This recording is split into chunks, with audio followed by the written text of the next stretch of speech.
Sa banal na kasulatan, pasulat ng aral, tinuturo ang tunay na daan tungo sa ating kaligtasan.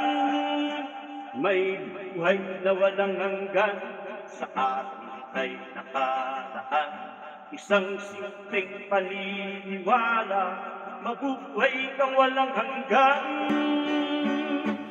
Kung ika'y maniniwala, sa puso mo'y tatanggapin siya. Si Kristo bilang Panginoon, bilang iyong tagapagligtas. Ligtas ka.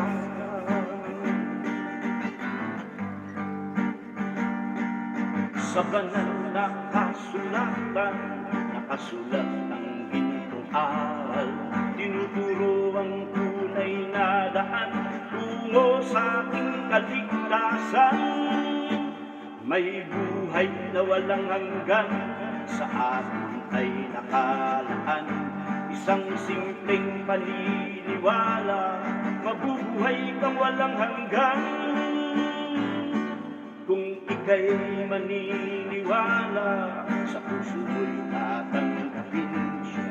Si Kristo bilang Panginoon, bilang iyong tagapagligtas. Ligtas ka.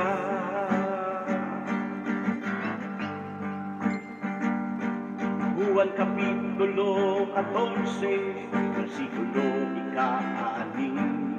Si Kristo ang daan sa kaligtasan, doon ay sinasabi. Unang Juan 5:11 hanggang 13.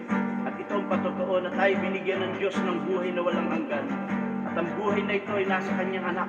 Ang kinaroroonan ng anak ay kinaroroonan ng buhay. Ang hindi kinaroroonan ng anak ng Diyos ay hindi kinaroroonan ng buhay. Ang mga bagay na ito ay sinusulat ko sa inyo upang inyong malaman na kayo mayroong buhay na walang hanggan sa makatuwid ay sa inyong nananampalataya sa pangalan ng anak ng Diyos. Sa banal na kasulatan, nakasulat ang gintong aral, tinuturo ang tunay na daan tungo sa ating kaligtasan. May buhay na walang hanggan, sa atin ay nakalaan.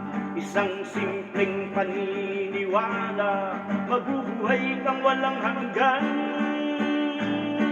Kung ika'y maniniwala, sa puso mo'y tatanggapin siya.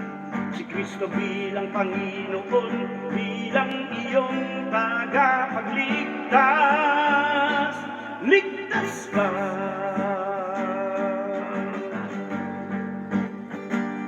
Ligtas ka.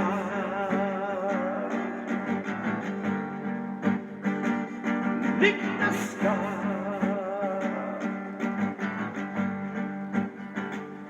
Ligtas ka.